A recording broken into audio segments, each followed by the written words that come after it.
ক্লাসে ফিরে আসি। সবাই আসছেন? হরে কৃষ্ণ। সবাই চলে আসছি। তা আমাদের রেজিস্ট্রেশন করেছে 22 জন। গুনে দেখি কতজন আছে।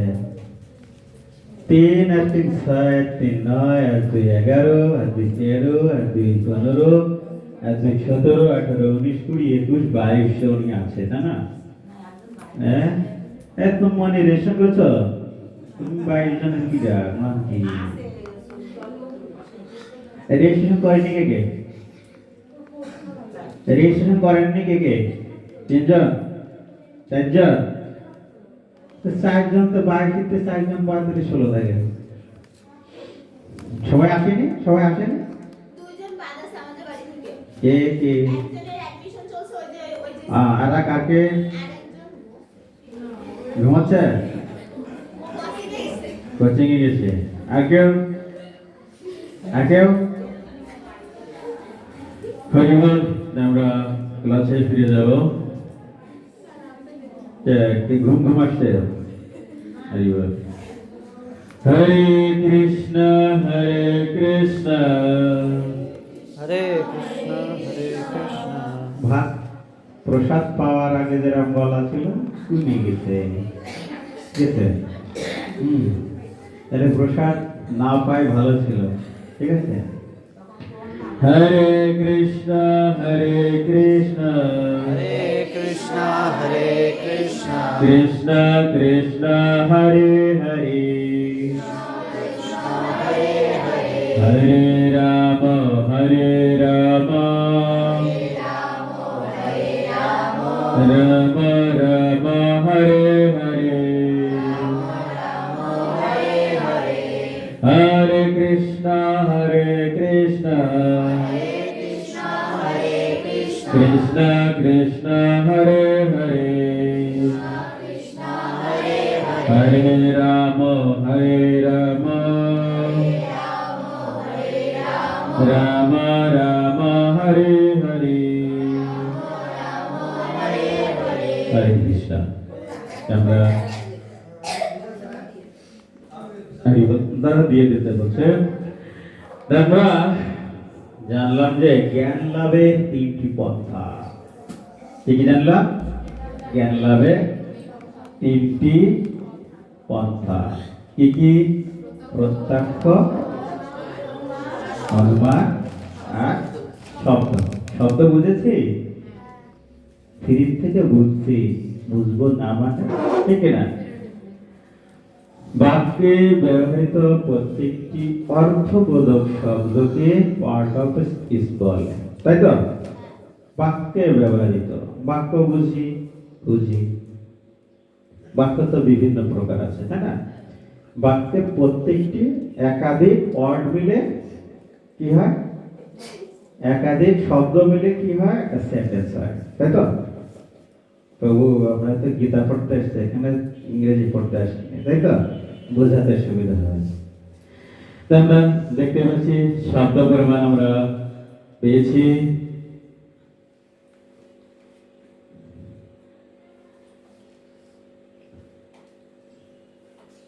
হরে কৃষ্ণ। আমরা দেখব কি দিচ্ছে। পড়া যাচ্ছে? পিছন থেকে পড়া যাচ্ছে? হরি বল। হরে কৃষ্ণ। সরাসরি প্রত্যক্ষ করার মাধ্যমে এই জ্ঞান লাভ হয়। কোনটা? সরাসরি। সেটা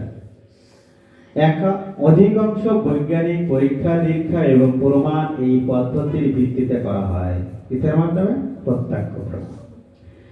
যা দেখি তাই বিশ্বাস করি, তাই তো? বিশ্বাস করি। এই ধারণাটি ভগবানের অস্তিত্বে সন্দেহ পোষণকারী মানুষদের মধ্যে বেশি বিখ্যাত। কিন্তু এটা যদি সত্য হয় তাহলে আরো অনেক যুক্তি উত্থাপন করাও যায়। নিচে পৃথিবী থেকে সূর্য একটি থালার মতো দেখা যায়, কিন্তু সূর্যের আকৃতি কি সত্যি কি একটা থালার মতো? ঠিক না? সূর্য কি দেখা যায়? একটা গোলাকার লাল থালার মতো যখন সূর্য অস্ত যায়। আসলে কি সূর্য কি একটা থালা? থালা তাহলে চোখে তা দেখি, সেটা কি সঠিক? সঠিক না? এটা মাইক্রোফোন, সঠিক না? সঠিক। সঠিক। সূর্য একটা থালার মতো দেখতে, দেখি থালা, এটা কি সঠিক? সঠিক না। তাহলে আমরা যা দেখি সেটাও সঠিক নাও হতে পারে। তাহলে নিজের পরে সন্দেহ চলে আসছে, ঠিক না? যা দেখি আর সঠিক নাও হতে পারে। কিন্তু এটা যদি সত্য হয় তাহলে আরো একটি যুক্তি উত্থাপন করা যায়। নিচে এটা দেখছি আমরা, মরুভূমিতে যারা আমরা যে জল দেখতে পাই তা হচ্ছে মরীচিকা। সেই জল কি পান করা যায়? মরুভূমিতে কখনো যাইনি আমরা, গিয়েছি? বললেও কি বুঝবো? বুঝবো না। টিভিতে দেখেছি। মরীচিকা কাকে বলে? কে বলতে পারবে? মরীচিকা দেখেছি কখনো? হ্যাঁ, লোহাই ধরে মরীচিকা, তাই? হ্যাঁ, এখানে কি সেই মরীচিকার কথা বলা হয়েছে? না। যখনই মরীচিকা আসে তখন আমরা মনে করি লোহাই ধরে সেই মরীচিকা, ঠিক না? কিন্তু না, মরীচিকা হচ্ছে এই জিনিস, আমরা যখন উত্তপ্ত, যখন গ্রীষ্মকাল আসে, যখন আমরা পিজের রাস্তার দিকে অদূরে তাকাই উত্তপ্ত রোদে, মনে হয় যেন সামনে জল। মরীচিকা কি বোঝা যাচ্ছে? মরুভূমিতে যখন উত্তপ্ত বালি, সূর্যের আলোতে যে তাপ, বালি অত্যন্ত উত্তপ্ত হয়, দুপুরের রোদে মনে হয় যেন অদূরে জল, কিন্তু সেখানে জল নেই। দেখা যাচ্ছে যে জল দূরে, যখন আমি সেখানে যাচ্ছি সেখানে জল নেই, সেখানে বালি। এইটা হচ্ছে মরীচিকা, যা দেখছে তা নেই। বুঝা যাচ্ছে? বোঝা যায় না, তা ক্লিয়ার হচ্ছে না। আমরা দেখছি যে আমি খুব ভালো করে পড়েছি, আমি অবশ্যই রেজাল্ট ফার্স্ট হব, কিন্তু পরীক্ষায় যে পরীক্ষা ভালো হয়নি। এই পরীক্ষা ভালো হওয়ার আগ পর্যন্ত আমি এতদিন যে স্বপ্ন দেখেছি সব মরীচিকা। যারা স্কুল কলেজে যাওয়া হয়, পিজের রাস্তার পরে গ্রীষ্মকালের দিক খেয়াল করে দেখবেন অদূরে জলের মতো দেখা যায়। কেউ কি দেখেছেন? দেখেছেন? এই যে প্রভু দেখছে, আপনারা কি দেখেছেন? আমাদের আমাদের রাস্তায় যাওয়াই লাগে না, ঠিক না? হ্যাঁ, মরুভূমিতে এরকম মনে হয়, এটাকে বলা হয় মরীচিকা। তা মরুভূমিতে যে সমস্ত প্রাণী, উট চলাচল করে, ঠিক আছে, সেই উটেরা জল খাওয়ার জন্য দূরে দেখছে জল, যখন সেখানে যাচ্ছে সেখানে জল নেই, সেখানে বালি। এইভাবে তারা দৌড়াতে থাকে, কি সামনে জল, জল খাবো, আরো দৌড়াচ্ছে, সেখানে যে জল নেই, আরো দৌড়াচ্ছে, সেখানে যে দেখছে জল নেই। এইভাবে তারা দৌড়াতে দৌড়াতে এক সময় কি হয়? মারা যায়, ঠিক না? ঠিক যেমন আমরা কি করছি, এই কাজটা করলে আমি সুখ পাবো, এই কাজটা করলে আমি আনন্দ পাবো।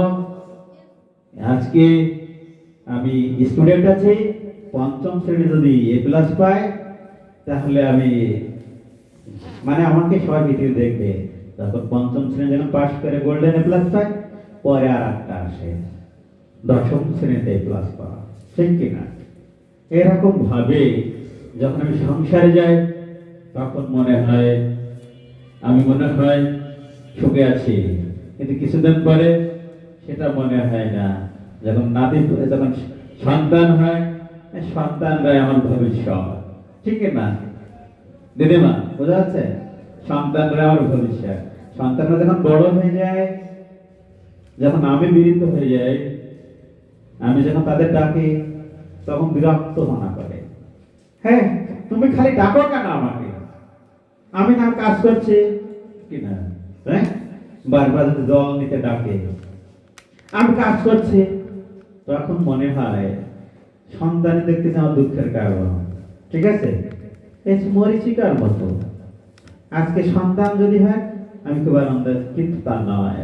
পরবর্তী দেখছেন না, সন্তানকে যখন বিয়ে দেবো, বৌমা আসবে, তখন আমি একটুখানি রান্না করা লাগবে না, কিন্তু বৌমা কাজ করতে চায় না, শাশুড়ি বৌমা কাজ করতে চায় না, তখন কে দুঃখ। আর বৌমা মনে করছে শাশুড়ি আমার খালি জ্বালায়। ঠিক আছে, মানে এই অপরে এইভাবে আমরা মনে করি সুখ পাবো, কিন্তু পাই না। ঠিক আছে, এরকম ভাবে পঞ্চম শ্রেণী পাশ করি, দশম শ্রেণী পাশ করি, তারপরে ইন্টারমিডিয়েট এ প্লাস গোল্ডেন প্লাস পাই, তা হচ্ছে না। কি অনার্স আরো ভালো রেজাল্ট করা লাগবে, ফার্স্ট ইয়ার, সেকেন্ড ইয়ার, হ্যাঁ, ফোর্থ ইয়ার পরে ফাইনাল রেজাল্ট পায়, যখন ফার্স্ট ক্লাস পায়, আরে বাবা আমি একটা কিছু হয়েছি। ঠিক আছে, তারপর দেখছি তাও কিছু হচ্ছে না, ভালো একটা চাকরি পেতে হবে, আবার পড়াশোনা। যখন চাকরি পায়, চাকরি পাওয়ার পরে দেখছে কম বেতনের চাকরি, আর একটা ভালো চাকরি। যখন ভালো চাকরি পায়, তখন সেখানে কাজের প্রেসারে বাবা টাকা পয়সা খরচ কেন, পড়াশোনা করেছি, এত চাপ, এসে যে বেতন দেয় মাঠে খাটা লোক আমার চেয়ে বেশি বেতন পায়। হ্যাঁ, এরকম মনে হয়। আসলে এর মরিচিকার মতো আমরা কোনো সময় কোনো কিছু পেয়ে প্রাপ্ত হয়ে সুখী নয়। সব সময় আমাদের সুখ মরিচিকার মতো সামনে থাকে। সেই জল কি পান করা যায়? যায় না। মরিচিকার সেই জল পান করা যায় না। দেখব কেন সেটি সোজা লাঠিতে জেলে জলে ডোবালে সেটিকে ভগ্ন দেখায়। এখানে ছবি ছিল একটা, দেখা যাচ্ছে যে একটা আমরা পরে পাবো, একটু পড়ে নিই। বলা হচ্ছে যে প্রতিসরণ ইন্দ্রিয়ের দ্বারা এমনকি সবচেয়ে সুন্দর ও মুখকেও অবতল আয়না বিকৃত দেখায়। বিশ্বাস করা যায় কি? সুতরাং সরাসরি প্রত্যক্ষ মাধ্যমে অভিজ্ঞতা ও জ্ঞান লাভের এই পদ্ধতি খুবই একটি নির্ভরযোগ্য নয়, কেননা ইন্দ্রিয় যন্ত্রগুলি নিজেদেরই ক্ষমতার সীমাবদ্ধ রয়েছে। সেজন্যই সীমাবদ্ধ জড় ইন্দ্রিয়গুলি ও মনের সাহায্যে আমরা অসীম ও পরম তত্ত্ব জ্ঞান লাভ করতে পারি না। এভাবে আমরা যে জ্ঞান লাভ করব তা হবে কেবল আপেক্ষিক। বিজ্ঞানের তথ্য সংখ্যা মতবাদগুলো প্রতিদিনই পরিবর্তিত, পরিমার্জিত এবং পরিশোধিত হচ্ছে, এবং এটি একটি প্রমাণ যে এইসব বৈজ্ঞানিক গবেষণা পরীক্ষা নিরীক্ষার মাধ্যমে আমরা উচ্চতর থেকে উচ্চতর আপেক্ষিক সত্য উপনীত হচ্ছে। পরম সত্য স্থির, এটি কখনো পরিবর্তিত হয় না। আমরা দেখব কই এটা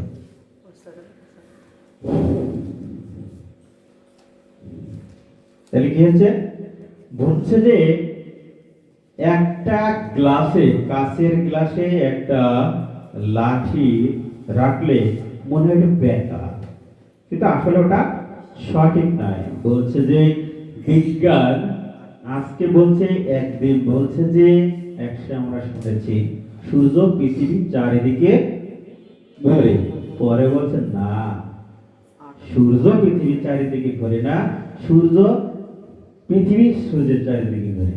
শুনেছে কি?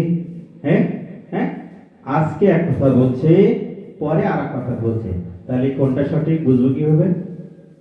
এটাও প্রত্যক্ষ, যেভাবে আমি যেটা না দেখলে বিশ্বাস করব না, এটাতেও সমস্যা, ঠিক না? তাই তো আজকে বিজ্ঞানের এক কথা বলছে, কালকে আর এক কথা বলছে। যে আজকে বলছে সূর্য পৃথিবীর চারিদিকে ঘোরে, পরের দিন বলছে না পৃথিবী সূর্যের চারিদিকে ঘোরে, না সূর্য পৃথিবীর চারিদিকে ঘোরে। ঠিক আছে, এরকম ভাবে উল্টে পাল্টে যাচ্ছে। এক সময় আমরা শুনেছি যে ডারউইনের মতবাদ কি বানর থেকে মানুষের সৃষ্টি, আসলে কি তাই? হরিবল জানেন না? সায়েন্সে যারা পড়ছে তারা জানে, নবম শ্রেণীতে আছে, দশম শ্রেণীতে আছে। সায়েন্সে কেউ আছেন এখানে? সায়েন্সে কেউ আছে? আছে? বলছে যে ডারউইনের মতবাদ, তিনি শ্রী প্রভুপাদের সাথে কথোপকথন করেছিলেন। তিনি বলছিলেন যে বানর থেকে মানুষের সৃষ্টি, এটাও সঠিক নয়। আমরা দেখব ত্রুটিপূর্ণ। সাইলেন্ট করে দেন। বলছে যে আমরা স্থূল জড়ন্ত্রের মাধ্যমে পরম সত্য অবগত হতে পারি না। কেন? তার কারণ নিম্নোক্ত 4টি ত্রুটি। কয়টা ত্রুটি? কয়টা? দেখা যাচ্ছে 3টা। কয়টা? 4টি। কয়টা ত্রুটি? এই 4টি ত্রুটির জন্য আমরা কি করতে পারি না? স্থূল জড়ন্ত্রের মাধ্যমে পরম সত্যকে আমরা জানতে পারি না। 4টি, বোঝা যাচ্ছে না? 4টি ত্রুটির কারণে আমরা পরম সত্যকে জানতে পারি না। দেখো কিভাবে। 1, ত্রুটিপূর্ণ ইন্দ্রিয়জাত সীমাবদ্ধতা, যাকে বলা হয় কর্ণপাঠক। কি হচ্ছে? ত্রুটিপূর্ণ ইন্দ্রিয়জাত সীমাবদ্ধতা। ইন্দ্রিয় কি? ঠিক না? কি বলে? চক্ষু, কর্ণ, নাসিকা, ত্বক, জিহ্বা। এদের কি? জ্ঞানেন্দ্রিয়। নাকি কর্মেন্দ্রিয় কি? হস্ত, পাদ, হাত, পা, চোখ, কান। এগুলোতে বলা হচ্ছে কর্মেন্দ্রিয়। বলছে এইগুলো কি কি সীমাবদ্ধতা সব দেখছি পরে, আগে 4টি জেনে নিই।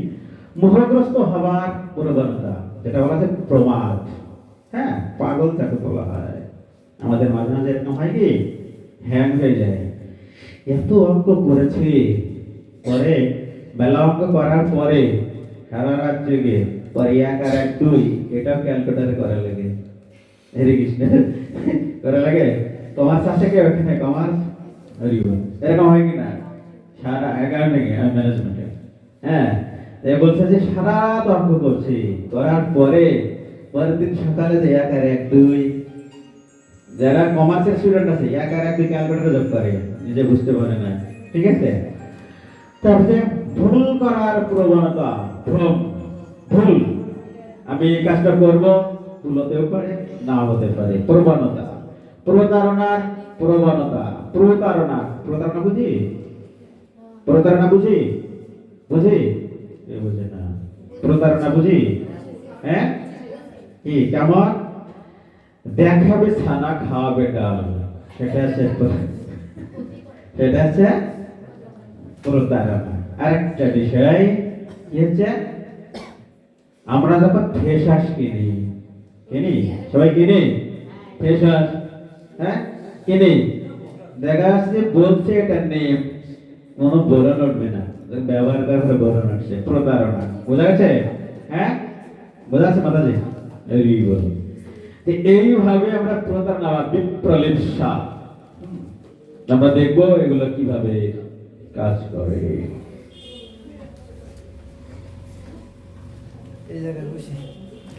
কারণপাঠক, অপূর্ণ ইন্দ্রিয় কারণ যাত্রীটি কি দেখবো আমরা।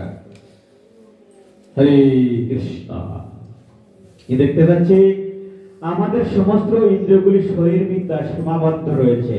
উদাহরণ, চোখ যখন কোন বস্তুকে দেখে তখন তার কিছু অংশকে নির্বাচন করে আবার বাতিল করে। আমরা এখানে দেখতে পাচ্ছি একটা সূর্যের চিত্র। দেখতে পাচ্ছি? সূর্যকে দেখার সাথে তার কিছু দেখতে পাচ্ছি? দেখতে চাচ্ছি সূর্যকে, কিন্তু আশেপাশে গাছপালা আছে না? আমরা কোথাকে দেখতে চেয়েছি? তো দেখতে পাচ্ছি তো। আমরা চেয়েছি সূর্যকে দেখতে, কিন্তু তার পাশেও অনেক কিছু দেখাচ্ছে। তাহলে কেমন চোখ ঠিক আছে? হরিবল আছে। আমরা আরেকটি দেখতে পাচ্ছি, এখানে চিত্র দড়িতে আমরা দেখতে পাচ্ছি এরকম। তারপরে যখন আমরা 3 নম্বর চিত্র দেখছি, আমরা একটা ত্রিকোণ দেখতে পাচ্ছি না? আমরা যদি ত্রিকোণ দেখতে চাই, 3 কোণে 3টা গোল আছে কিনা? ওটাকে দেখতে চেয়েছি? চাই না। তা দেখতে পাচ্ছি কেন? আমার চোখ ঠিক না। আমাকে ওখানে বলা হয়েছে যে কিছু দেখতে চাচ্ছি না, তাও দেখতে হচ্ছে। চোখ আমার কথা শুনছে না। শুনছে? শুনছে না। ত্রুটি আছে? অবশ্যই আছে। আর দেখি আমরা উদাহরণস্বরূপ চোখ যখন কোনো বস্তুকে দেখি তখন তার কিছু অংশকে নির্বাচন করে আবার বাতিল করে। চোখ প্রাসঙ্গ অনুসারে ব্যাখ্যা করতে চেষ্টা করি যে 3 নম্বর একই অবস্থা। দেখার সময় চোখ অতিরিক্ত কিছু তথ্য দেয়। যেমন আমাদের ত্রিকোণ দেখি, তা ত্রিকোণের সাথে 4টি গোল আছে, পাশে একটা জিনিস আছে, ঠিক আছে? এইভাবে দৃশ্যমান বস্তুকে আপাতত প্রতীয়মান নয় বলা হচ্ছে যে কান 20 হার্জ থেকে 2000 হার্জের কম বা বেশি শব্দাংশের শব্দ শ্রবণ করতে পারে না। কি হচ্ছে? কি বললেন? বিজ্ঞান তো আমরা কখনো করিনি, ঠিক না? আমার এখানে সাউন্ড হচ্ছে না। এটা যদি 20 হার্জের কম হয় আমরা শুনতে পাবো না। আবার আবার বলা হচ্ছে যে 2000 হার্জের যদি বেশি হয় তা আমরা শুনতে পাবো না। পাবো? একটু প্রমাণ করে দেখি। দুর্গা পূজার সময় বক্স বাজে না? হ্যাঁ, গান বাজে যখন উচ্চস্বরে কাছে যে দাঁড়ায় দেখবেন কি বলছে শুনতে পারবেন কিনা? দেখেছেন কখনো? দেখেছেন? শুনতে পারেন? পারবেন না, কারণ 20 হার্জের বেশি। যখন মাত্রায় বেশি হয়ে যাচ্ছে আমার কান তখন সেটা গ্রহণ করতে পারছে না, আবার যখন কম হয়েছে তাও গ্রহণ করতে পারছে না। ঠিক আছে? তাহলে কানের ত্রুটি আছে কি? আছে? হ্যাঁ, সীমাবদ্ধতা আছে। হ্যাঁ, ত্রুটি বা সীমাবদ্ধতা আছে। বলা হচ্ছে যে শ্রবণ করতে পারছি না। আর একটু দেখবো আমরা। এটা হচ্ছে কারণা পাঠক।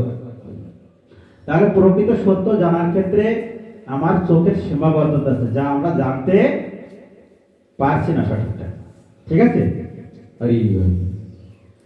পরে আমরা যাই। সুতরাং আমাদের ইন্দ্রিয়গুলি একটি ত্রুটিপূর্ণ। কি ত্রুটিপূর্ণ কেমন? আমি যেটা জানতে চাচ্ছি আমার কান বা চক্ষু তার সেটা গ্রহণ করতে অপারগ, সেই ক্ষেত্রে ত্রুটিপূর্ণ। বলা হচ্ছে যে কেউ হয়তো যুক্তি উত্থাপন করতে পারে যে ইন্দ্রিয়ের সীমাবদ্ধতাগুলি অতিক্রম করার জন্য আমরা বৈজ্ঞানিক যন্ত্রপাতি রয়েছে।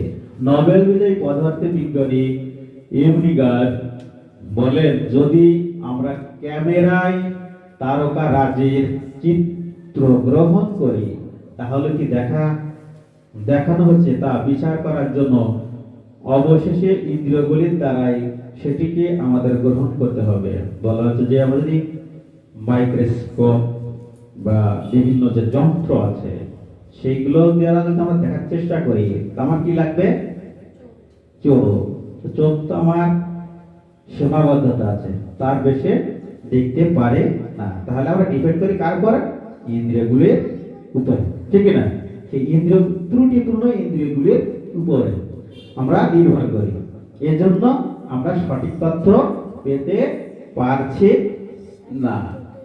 তো বলা হচ্ছে যে তাহলে কি দেখা হচ্ছে তা বিচার করে অবশেষে আমরা ইন্দ্রিয়গুলির উপরে নির্ভর করি, গ্রহণ করতে হবে। তাছাড়া আমাদের ইন্দ্রিয়গুলির সাহায্য ব্যতীত আমরা চিত্র গ্রহণকারী ক্যামেরাটি নিয়ন্ত্রণ করতে পারি না। ক্যামেরা আমরা অন করেছি, নিজে নিজে অন হয়েছে? তাহলে আমরা হাতের দ্বারা, ঠিক আছে, আমাদের ব্রেনের দ্বারা লাগে, সেইগুলোর দ্বারা হচ্ছে, যা ত্রুটি পূর্ণ বা সীমাবদ্ধতা রয়েছে। সুতরাং স্পষ্টত এই যে প্রত্যক্ষ জ্ঞান পরিশেষে আমরা আমাদের ইন্দ্রিয়গুলির মাধ্যমে লাভ করি কি? অতএব যন্ত্রের দ্বারা যথেষ্ট রূপে পরিবর্তিত বা পরিমার্জিত হলেও ইন্দ্রিয় পরিলক্ষিত যে কোনো জ্ঞান আমাদের অপূর্ণ ইন্দ্রিয়গুলির থেকেই মেটানো অপূর্ণই থেকে যায়। কারণ আমরা যদি কোনো মাইক্রোস্কোপ বা বৈজ্ঞানিক যন্ত্রের মাধ্যমে যদি জ্ঞান অর্জন করতে চাই তা সেগুলো আমাদের ত্রুটিপূর্ণ ইন্দ্রিয়ের উপর ডিপেন্ড। যেহেতু আমাদের ইন্দ্রিয়গুলো ডিপেন্ড, তাহলে আমরা সঠিক তথ্য পাচ্ছি না। বোঝা যাচ্ছে না? যাচ্ছে যাচ্ছে বোঝা যাচ্ছে? যাচ্ছে না? যাচ্ছে না, যাচ্ছে। আমরা দেখব প্রমাণটা কি। একটা ছবি নেই। ছবির স্লাইডও ছিল না। আমরা হরে কৃষ্ণ, আমরা দেখতে পাচ্ছি প্রমাণ। আমাদের সব কয়টি ইন্দ্রিয়ের নানা প্রকার ও নামমূলক সংবেদন দানের প্রমাণ রয়েছে। একই তাপমাত্রায় থাকা সত্ত্বেও সাধারণ জলের থেকে একটা আমরা চিত্র পাচ্ছি, দেখবেন যে একটু খেয়াল করবেন। একই তাপমাত্রায় থাকা সত্ত্বেও সাধারণ জলের থেকে কার্বোনেটেড জলকে বলা হয় বেশি ঠান্ডা মনে হয়। যদি আমরা চিনি খাওয়ার পর কমলা লেবু খাই তাহলে কমলার টক লাগবে, কিন্তু যদি আমরা পাতি লেবু খাওয়ার পর কমলা লেবু আস্বাদন করি তাহলে তার স্বাদ মিষ্টি মনে হবে।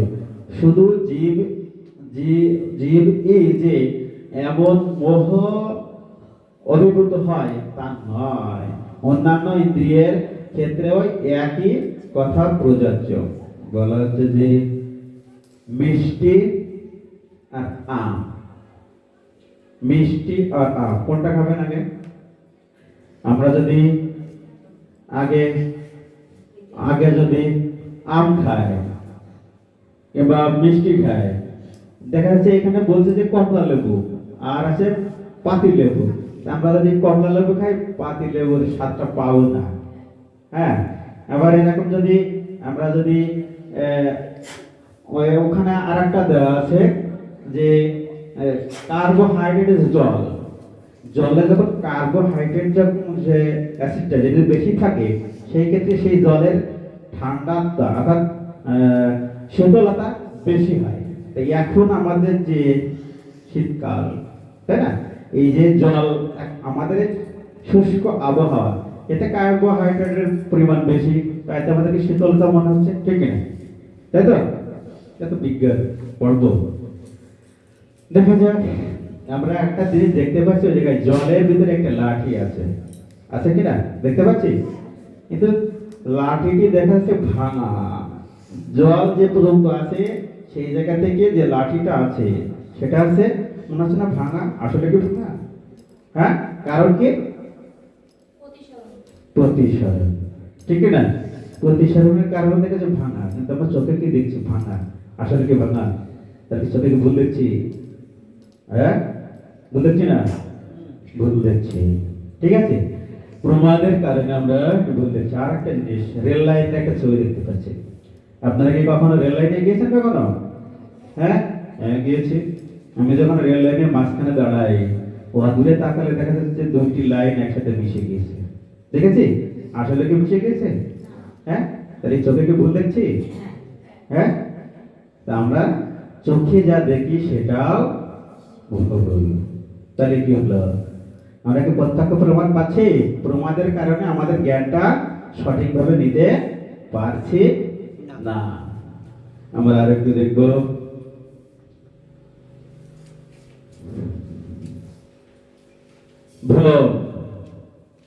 ভ্রমে কি বলছে?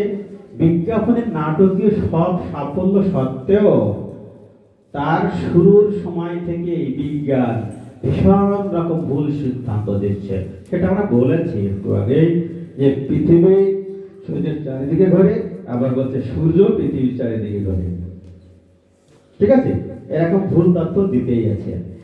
বলছে যে শুরুর সময় থেকে এটা হচ্ছে, বলছে সিদ্ধান্ত বিবরণ উপস্থাপন করেছে। যেমন প্রথমে আমাদের মনে হয় মনে করা হতো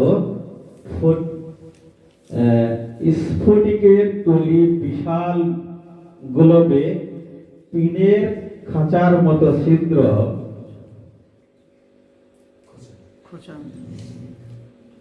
আমি এটা উদাহরণ দিয়ে দিয়েছি যে এটা সহজ হবে না, এই জন্য বলছি যে যেটা রেল লাইনের একটা উদাহরণ দিয়েছি, তারপরে একটা উদাহরণ দিয়েছি জলের, যেটা আমরা উদাহরণ দিয়েছি, ঠিক আছে।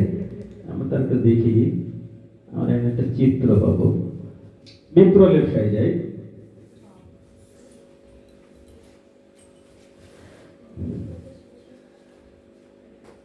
আমরা এখানে একটা চিত্র পাচ্ছি, বিপ্রলিপ্সা, প্রতারণার প্রবণতা।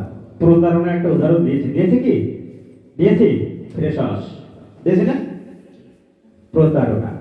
মানুষ মাত্রই ভুল করতেই পারে। বলছে যে প্রবাদে আছে এটা, অনিচ্ছাকৃত নিষ্পাপ ভুল, অনিচ্ছাকৃত নিষ্পাপ ভুল তাই ক্ষমার যোগ্য। কিন্তু দুর্ভাগ্যবশত মানুষ কখনো কখনো সুচিন্তিতভাবে অসত্য প্রচারে উদ্যোগী হয় এবং এই প্রবণতা মানুষের মধ্যে রয়েছে।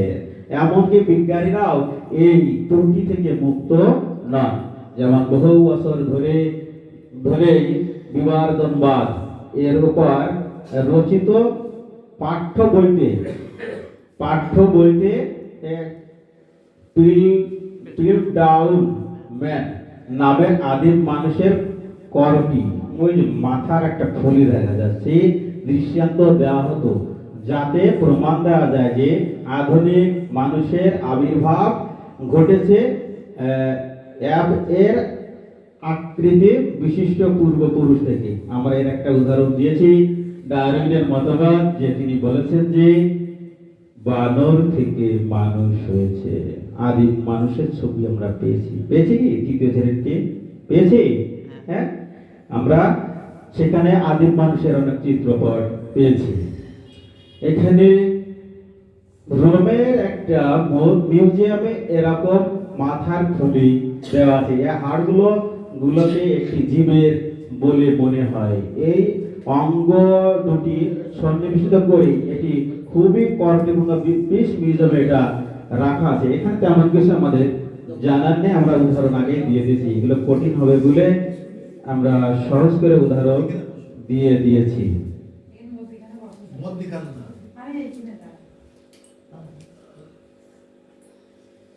অনুমান প্রমাণ, আমরা সংজ্ঞা দিয়েছি অনুমানের, দিয়েছি অনুমানের সংজ্ঞা দিয়েছি কি দিয়েছি? হ্যাঁ, কি দিয়েছি? জল দিয়ে, তাই না? এটা লেখা আছে 500 মিলিলিটার। এখন যদি জল খায় কতটুকু আছে বলতে পারবেন? 450। এটা কি অনুমান? বুঝা গেল? হ্যাঁ, অনুমান প্রমাণ।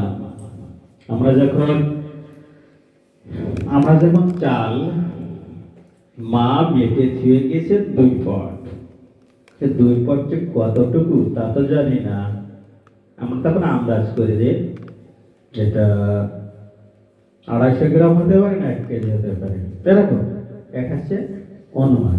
আমরা একটু দেখব, প্রত্যক্ষ ইন্দ্রিয় অনুভব এর মাধ্যমে প্রাপ্ত তথ্যের উপর ভিত্তি করে কল্পনার মাধ্যমে যে জ্ঞান লাভ হয় তাকেই অনুমান প্রমাণ বলা হয়। অত্যন্ত গুরুত্বপূর্ণ অনুমান প্রমাণ। ঠিক আছে, কি হচ্ছে? ইন্দ্রিয়, প্রত্যক্ষ ও ইন্দ্রিয় এর মাধ্যমে প্রাপ্ত তথ্যের উপর ভিত্তি করে কল্পনার মাধ্যমে যে জ্ঞান লাভ হয় তাকে বলা হয় অনুমান প্রমাণ। তো অনুমান যে এটা হতেও পারে আবার না হতে পারে, যেমন আবহাওয়া বার্তা উদাহরণ দিয়েছি না? দিয়েছি। তাহলে অনুমান প্রমাণের সংজ্ঞা কি পেয়েছেন?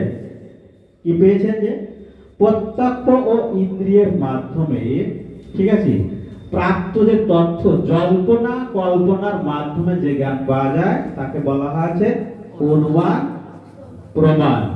এই ধরনের অনুমান বলা হচ্ছে যে প্রশ্নাতীত সত্য নয়, কেননা অনুমান এর জন্য যে তথ্যের উপর নির্ভর করতে হয় তা আসে ভ্রান্তি পূর্ণ ইন্দ্রিয় প্রত্যক্ষণের মাধ্যমে।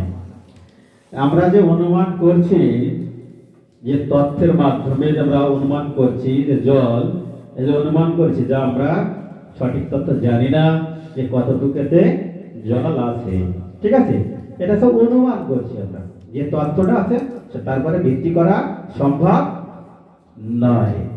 আমরা একটি দৃষ্টান্ত আলোচনা করব। আপনি সমস্ত দিক থেকে বন্ধ একটি ঘর থেকে কিছু জোরালো আওয়াজ শুনতে পেলেন। সেটি কোনো কিছু থেকে সৃষ্টি হতে পারে। যেমন আমরা এখানে আছি, যদি পাশে উচ্চ আওয়াজ হয়, এক জায়গায় আগুন ধরে গিয়েছে, সেই জায়গায় যদি মানুষ দৌড়ে যায় এবং সে আগুন ধরেছে শব্দ করে, তখন আমরা কি বুঝতে পারবো? হ্যাঁ, বা চিৎকার হচ্ছে, বা কি বুঝতে পারবো? কিছু না কিছু হয়েছে, ঠিক কিনা? এটা হচ্ছে অনুমান। কিন্তু কি হয়েছে, যতক্ষণ না মধ্যে সেই জায়গায় না যাচ্ছি ততক্ষণ আমরা বুঝতে পারছি। হ্যাঁ, এটা হচ্ছে যতক্ষণ মতো আমরা এইখানে আছি তখন হচ্ছে সেটা অনুমান। যখন আমরা সেই জায়গা যাচ্ছি তখন হচ্ছে প্রত্যক্ষদর্শী। কিন্তু কিভাবে ঘটলো এটাকে আমরা জানি যতক্ষণ আমরা তাদের কাছে শ্রবণ করব, যারা ওখানে ছিল, তখন সেটা শব্দ প্রমাণ বাদল বুঝতে হবে। এর চারটেই আছে এর মধ্যে। এইখান থেকে আমরা যেটা শুনছি, চিৎকার হচ্ছে, তাহলে কিছু একটা ঘটেছে, এটা হচ্ছে অনুমান করলাম। আমরা এখান থেকে গেলাম, দেখলাম, এটা প্রত্যক্ষ প্রমাণ, তাই না? প্রত্যক্ষ প্রমাণ দেখে বুঝতে পারছি না কিভাবে ঘটেছে, তখন আমরা কি, ওখানে যারা ছিল তাদের কাছে শুনছি কি ঘটেছে, কিভাবে ঘটলো। যারা ওখানে ছিল তারা যে তথ্য দিচ্ছে সেটা হচ্ছে শব্দ প্রমাণ। বুঝাতে পেরেছি? শব্দ প্রমাণ যখন আমরা শুনছি তখন সেটা সঠিক, ঠিক না? আমরা দেখলাম কি ঘটেছে সেটা জানি না, দেখে চলে আসলাম ছবি দেখে। ওই জায়গায় যারা প্রত্যক্ষদর্শী ছিল তাদের কাছে যখন শ্রবণ করছি তখন সেটা আমরা সঠিকভাবে বুঝতে পারছি। তাহলে এখানে আমরা বসে আছি, অনুমান করলাম, যখন আমরা সেখানে গেলাম প্রত্যক্ষ দর্শন করলাম, সেটাও সঠিক না। যেটা আমরা এখান থেকে অনুমান করলাম সেটাও সঠিক না। যখন আমরা প্রত্যক্ষ দর্শন শ্রবণ করলাম তখন সেটা সঠিক তথ্য আমরা পেলাম। তাহলে কোনটা সঠিক? শব্দ প্রমাণ। বুঝাতে পেরেছি? আমি আগে বলেছিলাম শব্দ প্রমাণটাই সঠিক, বলেছিলাম? কখনো বলেছি? আপনারাই বলেছেন। হরে কৃষ্ণ। তাহলে অনুমান প্রমাণটাও সঠিক নয়।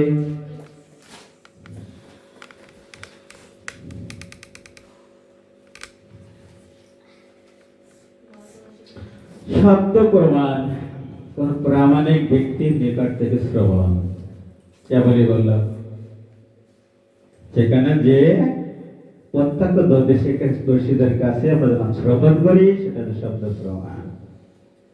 অনেক কষ্ট হয়ে যাচ্ছে, আরেকটু দেখব। বেদে বলা হয়েছে জড়া প্রকৃতির অতীত বস্তু সমূহকে ইন্দ্রিয় ও নির্ভর পরীক্ষা নিরীক্ষার দ্বারা কখনো জানা যায় না। বেদে কি বলা হয়েছে? যে অতীতে যে বস্তুগুলো সমূহ ইন্দ্রিয়ে, আমাদের যে ইন্দ্রিয়, হাত পা চক্ষু কর্ণ, এই ইন্দ্রিয়ের দ্বারা পরীক্ষা নিরীক্ষার মাধ্যমে জানা কখনো সম্ভব নয়। বোঝা যাচ্ছে না? কারণ আমার ইন্দ্রিয় ত্রুটি।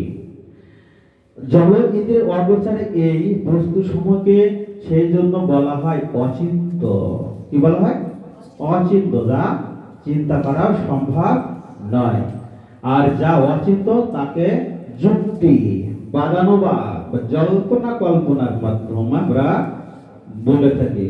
দেখা যাক কি দেই। বা অনুমান দ্বারা আমরা এগুলো পাঠ করে ফেলেছি। হরে কৃষ্ণ।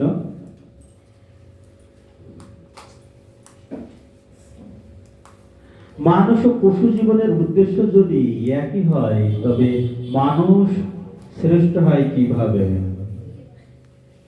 বুঝাচ্ছে?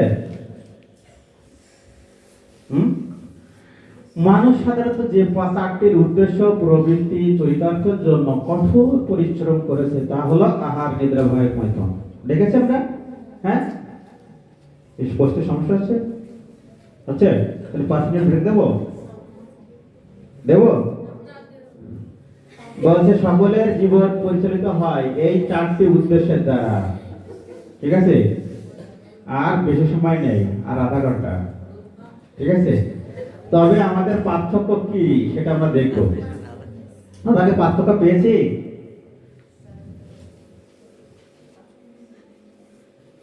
কিন্তু তা করার ক্ষেত্রে কি আদৌ মনুষ্য জীবনের শ্রেষ্ঠত্ব প্রতিপন্ন হয়? দেখি একটি আমাদের হয়ে গেছে, ওটা পার্থক্য দেখি আমরা। বসতে সমস্যা হচ্ছে? 5 মিনিট ব্রেক দেবো। বলছে আহার, রাস্তায় এক বস্তা চাল থাকলে, পড়ে থাকলে মানুষ ছাড়া যত পশু পাখি আসুক না কেন তা প্রয়োজন মতো খেয়ে চলে যাবে, কিন্তু কোনো মানুষ তা দেখার সাথে সাথে পুরো বস্তাটাই নিয়ে চলে যাবে। অনেকেই খেতে পাবে না। ঠিক আছে? এক বস্তা রাস্তায় চাল পড়ে থাকলো, এখানে পশু পাখিরা ধান খেয়ে যাবে বা চাল খেয়ে যাবে, তাকে নিয়ে চলে যাবে, যা পেটে যাবে সেটাই মানুষ কি করবে? খাবে, তারপরে বস্তা নিয়ে চলে আসবে। হ্যাঁ, মানুষের মধ্যে পশুর মধ্যে পার্থক্য পেয়েছি কি? স্বার্থপরতা, তাই তো? মানুষ আরেকটা বলছে নিদ্রা। মানুষ বিলাসবহুল ভবনে শুয়ে প্রশান্তির ঘুমাতে পারে না, প্রয়োজন হয় তার একটা সিডোসুদ নাকি সিডাক্সিন গঙ্গার ওষুধ খেয়ে তারা ঘুমায়। ঠিক আছে? দেখুন যারা অত্যন্ত বড় লোক, হ্যাঁ, তারা ওষুধ খেয়ে ঘুমায়, তাদের ঘুমও আসে না। আর আমরা কি করে? ঘুমের জন্য পড়তেই পারি না, ঠিক কি না? হ্যাঁ, ঠিক তো? আর তারা ওষুধ খেয়ে ঘুমায়, আর আমরা এত ঘুম আসে পড়তে পড়তে। মা দেখি ঘরে আলো জ্বলে আছে কিনা, ঘরে আলো জ্বলে পড়তেছি, আর যদি না জ্বলে ঘুমিয়ে আছি। তাই আমি আলো জ্বালিয়ে রেখে এই বই করে ঘুমিয়ে পড়ি, ঠিক কিনা? হরে কৃষ্ণ। এ হচ্ছে আমাদের বিষয়। আমরা ভাই প্রচুর অর্থ ব্যয় করে মানুষ শক্তিশালী সেনাবাহিনী, হ্যাঁ, আমাদের দেশে সেনাবাহিনী আছে না? কেন? প্রধানমন্ত্রী ভয় আমার চেয়ার কি কেউ নিয়ে যায়, ঠিক কিনা? এজন্য সেনাবাহিনী রাখে। আর আমরা কি করি? হ্যাঁ, যখন ঘুমাই দরজা খুলে ঘুমাই নাকি লাগিয়ে ঘুমাই? ঘুমাই কেন? যদি চোরটার কাছে আসে, ঠিক আছে, ভয় আছে। আর ওই পাশে মৈথুন, এটা আমরা জানি, ঠিক আছে? আমরা বয়সের সাথে সাথে জেনে যাব, এটা আমাদের তেমন কিছু জানার প্রয়োজন নেই, ঠিক আছে? আমরা 3টা উদাহরণ যথেষ্ট আমাদের জন্য। আমরা পরে দেখব, আর বেশি নেই, 10 মিনিট মনে হয় লাগবে। হরে কৃষ্ণ। আহার, নিদ্রা, ভয়, একই উদাহরণ। আমরা একটা দেখতে পাচ্ছি যে একটা মানুষ কত সুন্দর করে শুয়ে আছে, ওরে বাবা। হ্যাঁ, আপনারা এখন ঘুমান, তাই তো? হ্যাঁ, এরকম ঘুমায় কে কে? দেখে একটু, এরকম ঘুমায় না কেউ? হ্যাঁ, ঘুমাতে দেন না। এখানে ঘুমাচ্ছে, ঠিক আছে? অনেকে পড়তে পড়তে বইয়ের ভিতরে ঘুমিয়ে যায়, ঘুমের প্রতি কোনো পার্থক্য নেই, ঠিক আছে? আবার নিচে দেখে একটা ছবি আছে, কি ওটা? ভাল্লুক, ও ঘুমাচ্ছে, ঠিক আছে? তারপর নিচেটা কি আছে? সাপ, ও ঘুমাচ্ছে। ঘুমের মধ্যে কোনো পার্থক্য আছে? শুধুমাত্র স্থানের পার্থক্য, ঠিক আছে? ঘুমের মধ্যে কোনো পার্থক্য নেই।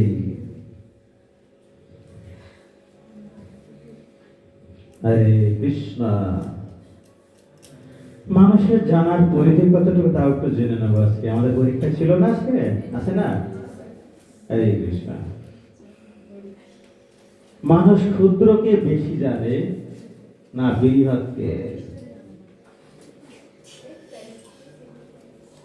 বলেছে যে অনেকেই বলে ক্ষুদ্র বস্তু চেয়ে বৃহৎ বস্তু জানা সম্বন্ধে জানা সহজ। আবার অনেকেই বলে না না, বৃহৎ বস্তু চেয়ে ক্ষুদ্র বস্তুকে জানা সহজ। ঠিক যেমন মহাবিশ্বের তুলনায় এ বিশ্বকে আমরা অধিক সহজে জানতে পারি।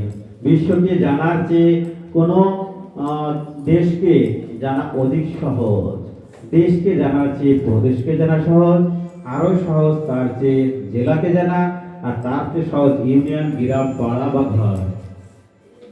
এর বোঝা যাচ্ছে না, ঠিক না? আমরা বাংলাদেশে বাস করি, বাংলাদেশ সম্পর্কে জানি? সব জানি। তাহলে বাদ দিলাম বাংলাদেশ। আমাদের যশোর জেলা বা যশোর জেলা সম্পর্কে সব জানি? সব জানি না, বাদ দিলাম। আমাদের ইউনিয়ন সম্পর্কে আমরা জানি? কয়টা গ্রাম আছে তাও জানি, বাদ দিলাম। ওয়ার্ড সম্পর্কে আমরা সম্পূর্ণ জানি? জানি না, বাদ দিলাম। আমাদের গ্রাম সম্পর্কে জানি? জানি। হ্যাঁ, সবার নাম তো জানি না, জানি? হ্যাঁ, সেটা জানি, বাদ দিলাম। আমার ঘর সম্পর্কে সব জানি? ওই গোপন। ঘরে কোথায় টাকা থাকে তাও জানি, হ্যাঁ, কোথায় চাবি থাকে সেটাও জানি। আর যদি ভালো মতো খাবার থাকে, ফ্রিজই থাকে, লক করে তুলো, লক কিভাবে খুলতে হয়, হ্যাঁ, সেটাও জানি। চাবি লাগবে না, আছে নাকি? হ্যাঁ, লক দিয়ে না এখন, কারণ মা বাবা সন্তানকে অনেক ভালোবাসে, ঠিক আছে না? তারপরে অনেক সময় বলছে এটা খাবি না, এটা লোকজন আসলে দেবো। সেটা আসতে মেলা দিন পরে দেখতে কমে গেছে। হ্যাঁ, বিশেষ করে তেঁতুলটা এরকম হয়, তাই না? তেঁতুল হয় না এরকম? হ্যাঁ হ্যাঁ, ওই যে তেঁতুল হয়, যে মা রেখে দিয়েছে চাটনি বা টক রান্না করবে, আস্তে আস্তে তেঁতুল কমে যায়। কি রে মনি, তেঁতুল কমে যায় কেন? হ্যাঁ, এরকম হয় কি না? এরকম হচ্ছে বিষয়। তা আমরা বিশ্ব সম্পর্কে, বৃহৎ সম্পর্কে জানা সহজ নয়, ক্ষুদ্র সম্পর্কে জানা তাও সহজ নয়। কেমন বলবো? সামনে যে পরীক্ষা আছে, আমার পরীক্ষা না ভাই, মানে আপনাদের পরীক্ষা, ক্লাস পরীক্ষা বা রেজাল্ট সামনে দেবে না? আমার পরীক্ষা, আমার রেজাল্ট আমি জানি কি রকম হলো, তাহলে আমার সম্পর্কে আমি জানি না, ঠিক না? জানি, আমি লিখেছি না? হ্যাঁ, লিখেছি তো আমি। আর একটা উদাহরণ দিই, আমার এই যে চেহারা, ঠিক না? এই চেহারা আমার না, আমি তো এখনো দেখেছি আয়নায়, দেখেছি কারোর মাধ্যমে, নিজে নিজে দেখেছি? আমাকে আমি দেখতে পারলাম না, কি না? দেখেছি কখনো? দেখেনি। আচ্ছা, আমার এই যে পিঠ, দেখেছি কখনো? এটা আমার পিঠ, আমি দেখতে পাচ্ছি না, এর যন্ত্রণা সহ্য করা যায়, ঠিক না? হ্যাঁ, এটা, হ্যাঁ, দেখতে যখন হচ্ছে কারোর না কারোর সহযোগিতায় নিয়ে, আর একজন ছাড়া। আচ্ছা, আমরা যে সাজি, তাই না, ফেস ওয়াশ করি, এটা আমি দেখি,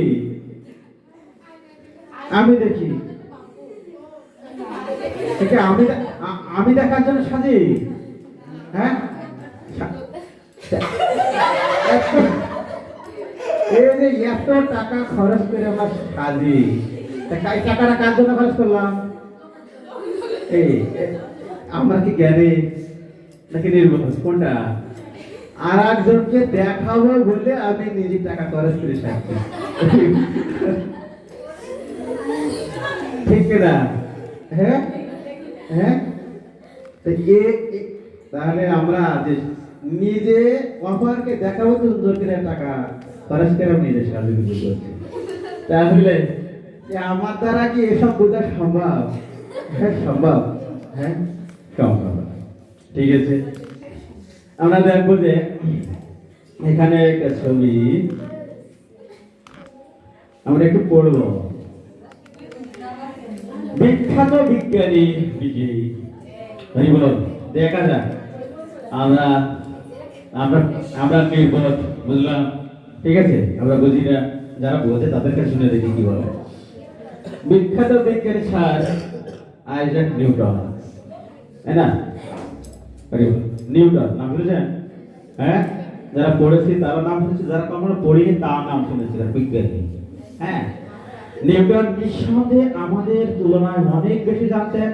আরে বল, অনেক বেশি জানতেন আমাদের চেয়ে। তিনি কি বলেছেন?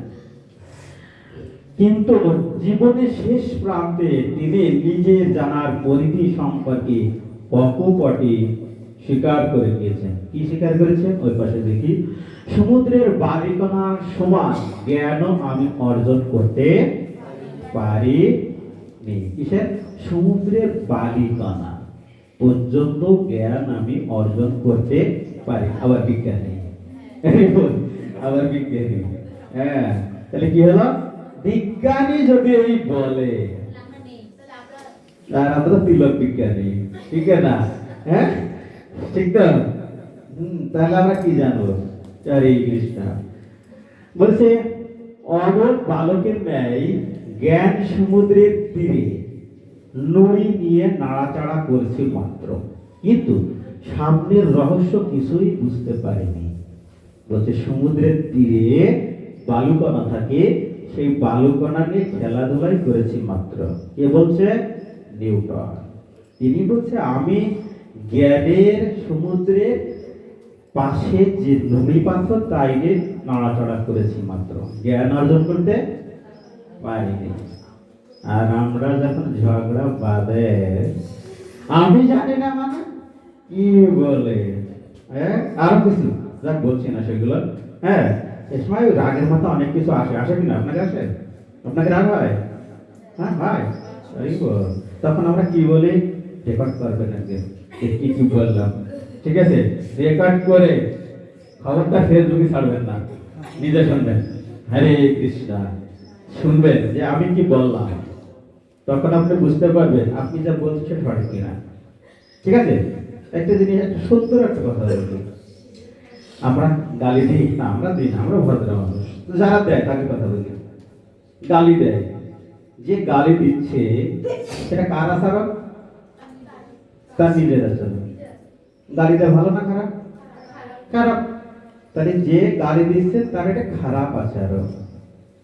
আর সে যাকে দিচ্ছে সে যদি কিছু না বলে, ওটা কার আচরণ? ভালো আচরণ না খারাপ আচরণ?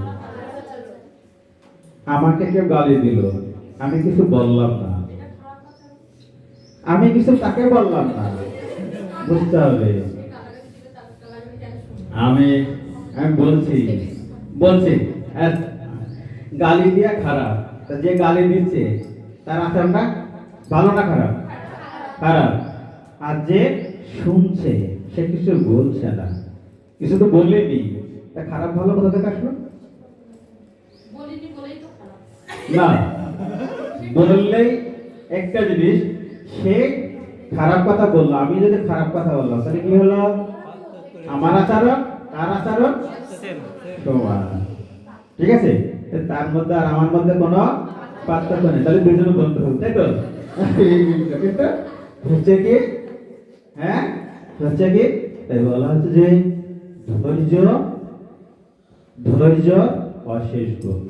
যে ধৈর্যশীল ব্যক্তিকে ভগবান পছন্দ করে। একটা বিষয়, আমি যেটা বলবো সেটা আমার আচরণ। আমি যখন খারাপ কথা বলবো সেটা হচ্ছে খারাপ আচরণ, আমি তাহলে খারাপ। আমি যদি ভালো কথা বলি তাহলে আমার হচ্ছে ভালো আচরণ, তাহলে আমি ভালো ব্যক্তি। শাস্ত্রে এটাই বলে। কথাটি বোঝা গেছে? Very good. সবাই বুঝতে পেরেছেন? তাহলে আমি যেটা বলবো তার উপরে ডিপেন্ড করবে আমি ভালো কি খারাপ। আমাকে একজন গালি দিতেই পারে, কারণ সে খারাপ ব্যক্তি। আমি তার জন্য কি করতে পারি? আমি ধৈর্য ধরলাম। ঠিক আছে? এটা হচ্ছে ধৈর্য ধরা কার গুণ? ভালো গুণ। তাহলে আমি ভালো, তাহলে আজকে থেকে আমরা ভালো। ঠিক আছে? সবাই আজকে থেকে ধৈর্য ধরবে। ঠিক আছে? ধৈর্য ধরবেন তো? যে গালি দেবে তার আচরণ, সে আচরণটা কোথা থেকে পেয়েছে? আর একটু বলি, সে আচরণটা কোথা থেকে পেয়েছে? বাড়ির বাইরে থেকে? বাড়ির থেকে। বাড়ি কে থাকে? মা বাবা, তাই না? গাড়িটা কোথা থেকে শিখলো? মা বাবার কাছ থেকে শিখলো, ঠিক কিনা? নাকি বাড়ির বাইরে থেকে শিখে আসে? স্কুল থেকে শিখে আসে? বাড়ির থেকে শিখলো। তাই যখন আমি খারাপ ব্যবহার করব তখন সেই ব্যক্তি জেনে যাবে আমার বাড়ির লোকজন কেমন, ঠিক কিনা? আমার মা বাবা কেমন, ঠিক না? হ্যাঁ, আমার আচরণই আমার পিতৃ পরিচয়, ঠিক না? আমার আচরণই আমার পিতৃ বংশ পরিচয়, ঠিক না? আমি যদি মৌন থাকি, ঠিক আছে, তাই ধৈর্যশীল, ঠিক আছে? ধৈর্যশীল ব্যক্তিকে ভগবান পছন্দ করে। কারণ আরেকটা বিষয় আছে, আমাকে একটা খারাপ কথা বললো, আমি কিছু বললাম না, যে খারাপ কথা আমাকে বললো আমার পাপ তার কাছে গেল, আমি তো কিছু বলিনি, তাহলে আমারটা আমার কাছে, আমার পুণ্য আমার কাছে থাকলো, ঠিক আছে? আমার পাপ কেটে গেল, তার পুণ্য আমার কাছে আসলো। যে ধৈর্যশীল ব্যক্তি, তার পাপ চলে যায়, যে বলছে তার ঘাড়ে, আর যে বলছে তার পুণ্যটা যে ধৈর্য ধরছে তার কাছে আসে। বুঝাতে পারছি নাকি? অ্যাক্টিং করে দেখাবো, ভেরি গুড, ঠিক আছে? এইভাবে আমরা পাপ পুণ্য স্থানান্তর হয়, টাকা পয়সা স্থানান্তর হয় না? হ্যাঁ, ঠিক পাপ পুণ্য এইভাবে স্থানান্তর হয়। সে খারাপ আচরণ করেছে বলে আমি যদি খারাপ আচরণ করি, তার পাপ আমার কাছে গেল, আমার পাপ তার কাছে গেল, তার পুণ্য আমার কাছে গেল, আমার পুণ্য তার কাছে, কি হলো? সমান, ঠিক না? হ্যাঁ, সমান না? কিন্তু সে আমাকে বললো, আমি কিছু বললাম না, তার পুণ্য আমার কাছে আসলো, আমার পাপ তার কাছে গেল, লাভ কার? ধৈর্যশীল ব্যক্তি, ঠিক আছে? লাভ কার? ধৈর্যশীল ব্যক্তি। হরে কৃষ্ণ। তাহলে বিজ্ঞানী কি বললো? আর 10 মিনিট আছে, বলছেন ধৈর্যশীল। তাহলে বিজ্ঞানী কি বললো? আমরা জ্ঞানের সাগরের পাশে ধুলা বালি নিয়ে খেলা করার মতো জ্ঞান অর্জন করেছে। বিজ্ঞানী যদি এই বলে, তাহলে আমরা কি করবো? হরে কৃষ্ণ। আমরা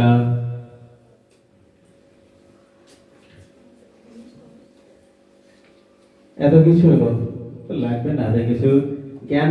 বলছে যে অ্যারিস্টটল কি বলছেন? অ্যারিস্টটল তখন তাকে বুঝিয়ে দিলেন যে আসলে এসমা দরকার নেই, আমাদের জেনে গিয়েছি, প্রকৃত বিষয়টি জানা হয়ে গেছে। আর একটা আছে ওই উপরে, ধরুন যদি দ্বিতীয় শ্রেণীর কোনো ছাত্রকে প্রশ্ন করা হয় 1 থেকে 100 এর মধ্যে কতগুলি সংখ্যা আছে জানো কি, তবে সে একটু হিসাব করেই বলে দিবে যে জানি, অর্থাৎ 9, 10, 8, 98টি অঙ্ক আছে। আচ্ছা, একটি প্রশ্ন, আমরা এখানে যে ক্লাস করছি সবাই একই তো? হ্যাঁ, সবাই একই জিনিস না? একজন দ্বিতীয় শ্রেণীর একটা বাচ্চা, 1 থেকে দ্বিতীয় না তৃতীয় শ্রেণী, দ্বিতীয় যদি সে লিখছে, হ্যাঁ একই বই, তৃতীয় শ্রেণীতে বই তো একই হয়ে থাকে, যেহেতু একই ক্লাসে, সে লিখছে যে 1 থেকে 100 পর্যন্ত, অত না 21 থেকে 30 পর্যন্ত লেখা বানান, কি বানান। বই কিন্তু বইটা কি লেখা থাকে? 21, 22, 23, 24 এরকম লেখা থাকে না? সবার বইতে একই নাকি? সবার বইতে একই। টিচারও তো সে একই পড়ে গেছে, কিন্তু লিখছে 21, 22, 23, 24, 25, 26, 27, তারপরে 28, সে জায়গায় লিখছে ডাকুস, আর 29 লিখছে উপনুষ। বই কি একই না? কিন্তু ও কইলো কোথায়? ও কোথায় কইলো? হ্যাঁ, তো এরকম ভাবে আমরা একই বই পড়ি, কিন্তু আমাদের জানার তারতম্য, পার্থক্য, আমাদের মেধা বা মনোসংযোগের ব্যাপার আলাদা আছে। 21, 22, 23 সেরকম জন্য আমাদের মন মানসিকতা না হয়, ঠিক আছে? হরে কৃষ্ণ। আজকে পরীক্ষা দেবেন কি? জ্ঞান লাভের পদ্ধতিটা জেনে আমরা আজকে মতো এইখানে থাকছে, ঠিক আছে? জ্ঞান লাভের পদ্ধতি আছে আজকে, আছে জ্ঞান লাভের পদ্ধতি। বলছে জ্ঞান লাভের পদ্ধতি আছে 2টা। আগে পড়েছিল পন্থা, জ্ঞান লাভের পন্থা যেটা 3টা, তাই তো? আর এখন যাচ্ছি জ্ঞান লাভের পদ্ধতি, ঠিক আছে? এখানে বলছে আবরোহ পদ্ধতি আর আরোহ পদ্ধতি। ঠিক আছে, একটা আরোহ, একটা হচ্ছে অবরোহ। তা আমরা নিচে দিকে খেয়াল করব, অবরোহ আর আরোহর মধ্যে কোনটি যথাযোগ্য। ঠিক আছে, তা আমরা দেখবো যে আরোহ পদ্ধতিতে তীর দিয়ে দেখানো আছে আরোহ। আরোহ মানে কি? উপরে ওঠা, নিচে থেকে উপরে ওঠা। আর অবরোহ আছে উপর থেকে নিচে আসা। তো উপরে কি আছে আমরা এবারে দেখি, পর্যবেক্ষণ, ভালো করে বুঝতে হবে। তারপর নমুনা গ্রহণ সংগ্রহ, তারপরে বলা হচ্ছে পরীক্ষা নিরীক্ষা, তারপর আছে সিদ্ধান্ত। তাই তো? হ্যাঁ, তো এখন নিচে পর্যবেক্ষণ, মাঠ থেকে যে তথ্যগুলো আসে, প্রাথমিকভাবে তথ্যগুলো আসে সেইগুলো পর্যবেক্ষণ করে বাছাই করা হয়। তাই তো? কিন্তু আমাদের ইন্দ্রিয় তো ত্রুটিপূর্ণ। আমরা এতক্ষণ যা পড়লাম আমাদের ইন্দ্রিয়গুলো ত্রুটিপূর্ণ, তাহলে তথ্যগুলো কি সঠিক আসবে? আসবে? আসবে না। তাহলে কি আমরা আরোহ পদ্ধতি ঠিক আছে? আচ্ছা কি? না। আরে বোঝা যাচ্ছে না। আছে কি? এই যে পর্যবেক্ষণ আছে, পর্যবেক্ষণ কি করবে? তথ্য। তো যেগুলো আমরা এই যে চোখে দর্শন করছি সেইগুলো কি সঠিক কিনা?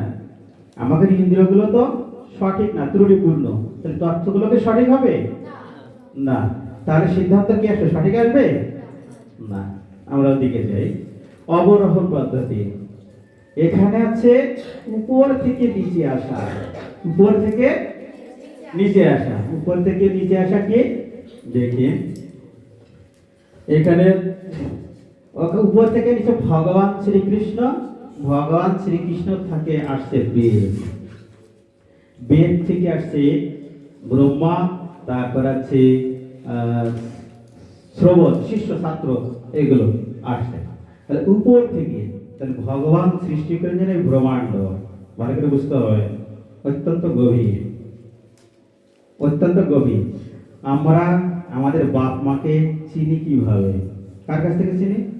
মা আমাদেরকে বলেন অমুক তোমার পিতা, ঠিক কিনা? হ্যাঁ, ঠিক তো? তখন আমরা বুঝতে পারি যে ইনি আমাদের বাবা। ঠিক আছে, আমাদের যে ব্রহ্মাণ্ডের যে প্রথম জীব কে? ব্রহ্মা। ব্রহ্মা আমাদের কি হয়? ব্রহ্মা আমাদের কি করেছে? সৃষ্টি করেছে। তার পিতাকে? হ্যাঁ, ব্রহ্মা। তাহলে কে? এই ব্রহ্মাণ্ডের প্রথম জীব কে? ব্রহ্মা। তা সৃষ্টি করেছেন কে আমাদের? সৃষ্টিকর্তা কে? ব্রহ্মা। তাহলে ব্রহ্মা এই ব্রহ্মাণ্ডের প্রথম জীব, তার এই ব্রহ্মাণ্ডের যত ইতিহাস কে জানবে? ব্রহ্মা। তাই তো? হ্যাঁ, তাহলে ব্রহ্মা আছে সবকিছু জানবে। সেই ব্রহ্মাকে বলছে ভগবান শ্রীকৃষ্ণ। কি বলেছে? এই ব্রহ্মাণ্ডের সকল কথা কাকে বলেছে? ব্রহ্মাকে। তাহলে ব্রহ্মা যেটা বলেন সেটাই সঠিক, তাই তো? হ্যাঁ, ঠিক যেমন মা আমাদেরকে বলেছেন ইনি তোমার পিতা, সেটাই সঠিক। এখন যদি আমি পরীক্ষা নিরীক্ষা করি আসলে কি সঠিক না বেশি, আমি এবার কি করব? রিসার্চ করে দেখবো। পাওয়া সম্ভব? আমার বয়স চলে যাবে, তা আমি কখনো রিসার্চ করে পাওয়া কখনো সম্ভব নয়। আর একটা বিষয়, আমি এক সময় এক ডাক্তারের কাছে গিয়েছিলাম, না জ্যোতিষীর কাছে গিয়েছিলাম। সেখানে জ্যোতিষী লিখে আছে যে বংশ পরম্পরা অনুসারে 150 বছরের অভিজ্ঞতা। দেখলাম যেহেতু 150 বছরের অভিজ্ঞতা, ডাক্তারের কাছে যেয়ে দেখলাম ডাক্তারের বয়স 40। কিরা মিলা? হ্যাঁ, হরি হরি। লেখা আছে 150 বছরের অভিজ্ঞতা, ডাক্তারের বয়স 40। সঠিক লিখলো না মিঠিক লিখলো? বেশি, তাই না? এখন আমি বলছি, আমি তার কাছে প্রশ্ন করলাম যে প্রভু আপনি তো লিখলেন 150 বছরের অভিজ্ঞতা, তা আপনার বয়স তো 40। হ্যাঁ, 3 ভাগের 1 ভাগ না। প্রভু বলছে যে প্রভু ওটা ওইভাবে লেখা হয়নি, এটা লেখা হয়েছে বংশ পরম্পরা। অর্থাৎ আমার দাদু যিনি ছিলেন তিনি 60 বছর ডাক্তারি করেছেন, সেই অভিজ্ঞতা সে 60 বছরে যা অভিজ্ঞতা পেয়েছেন আমার বাবাকে দিয়েছেন। আর আমার বাবা 50 বছর ডাক্তারি করেছেন, সেই অভিজ্ঞতা। তাহলে 60 বছর আর 50 বছর কত হয়? 100। হ্যাঁ, আর 110। আর আমি এই যে 40 বছর ডাক্তারি করতেছি, তাহলে কত হলো? 150 বছরের অভিজ্ঞতা। ঠিক আছে। তো শ্রী প্রভুপাদ তিনি 69 বছর বয়সে যে অভিজ্ঞতাগুলো অর্জন করেছেন, সেই অভিজ্ঞতাগুলো কাকে দিয়েছেন? তার শিষ্য ছিলেন জয়প্রতাপ স্বামী গুরু মহারাজকে। ঠিক আছে। তার জীবদ্দশায় তিনি যে অভিজ্ঞতা অর্জন করেছেন, অর্থাৎ তার গুরুদেব যে অভিজ্ঞতা অর্জন করেছেন সেটা তার প্রভুপাদকে দিয়েছেন, সেই প্রভুপাদ দিয়েছেন তার শিষ্যকে, আর তার শিষ্য তার শিষ্যকে দিচ্ছেন। তাহলে অভিজ্ঞতা বাড়ছে না কমছে? বাড়ছে। হ্যাঁ, হরি বল। তো ভগবান শ্রীকৃষ্ণ শ্রীমদ্ ভাগবত গীতা সর্বোত্তম দিয়েছেন ব্রহ্মাকে, ব্রহ্মাণ্ড সৃষ্টিতে। হ্যাঁ, সেখান থেকে ব্রহ্মা থেকে বংশ পরম্পরা ক্রমে চলে এসেছে। তাহলে সেখান থেকে যে অভিজ্ঞতা, শব্দ প্রমাণ, এই বেদ বা গ্রন্থ কি ছিল? শব্দ। শ্রুতি। কি ছিল? শ্রুতি মানে কি? শুনে মনে রাখা। আর আমরা শুনে মনে রাখতে পারি না, তাই বেদ বা গীতা চলে আসছে লিখিত আকারে। ঠিক আছে। কেন লিখিত আকারে? যেহেতু এটা শ্রুতি ছিল, শ্রবণের মাধ্যমে, তাই শব্দ শ্রুতি শুনে মনে রাখা হতো। তাই বেদ এর আরেকটি নাম শ্রুতি। কি বলা হয়? শ্রুতি। তাই বলা হচ্ছে শব্দ প্রমাণ। তা শব্দের মাধ্যমে এই জ্ঞান একজন থেকে আরেকজন স্থানান্তর হয়। কি হয়? একজন থেকে আরেকজন স্থানান্তর হচ্ছে। কিভাবে? গুরু পরম্পরা ক্রমে। গুরু পরম্পরা ক্রমটা কেমন? হরি বল। গুরু পরম্পরা ক্রমটা কেমন? প্রথমে ভগবান শ্রীকৃষ্ণ, তারপর আছে ব্রহ্মা, বেদ, তারপরে ব্রহ্মা, এইভাবে নিচে নেমে চলে আসে। সেটা হচ্ছে শব্দ প্রমাণের মাধ্যমে। ভগবান শ্রীকৃষ্ণ ব্রহ্মাকে যা বলেছে সেটা তার নিচে যে আছে শিষ্য, তার শিষ্য, এইভাবে প্রভুপাদ, তারপরে গুরু মহারাজ, এইভাবে আমাদের কাছে চলে আসছে। তারপর আমরা বলা শুরু করেছি। ঠিক আছে। হ্যাঁ, তাহলে কোন পদ্ধতিটা সঠিক? আরোহ নাকি অবরোহ? অবরোহ। ঠিক আছে। তাহলে আমরা জানতে পারলাম যে অবরোহ পদ্ধতি হচ্ছে সঠিক, সেটা হচ্ছে শ্রবণের মাধ্যমে। ঠিক আছে। হরে কৃষ্ণ। আমরা প্রায় শেষ পর্যায়ে চলে এসেছি। আমরা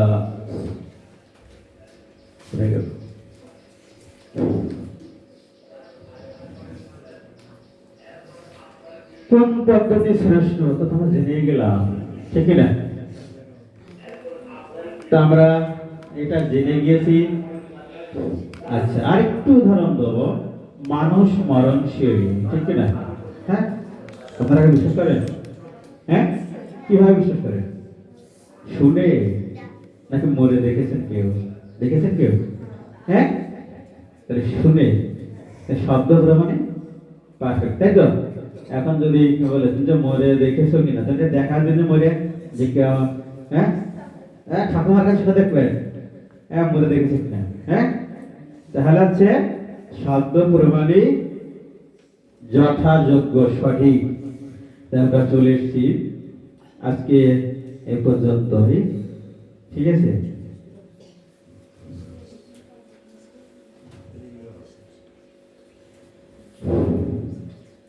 আজকে আমাদের এই ক্লাস এই পর্যন্ত, শব্দ প্রমাণ পর্যন্ত। কত মিনিট? 1 ঘন্টা 9 মিনিট। আমরা 2 ঘন্টায় শেষ করে দিয়েছি। আসছি ওই সকাল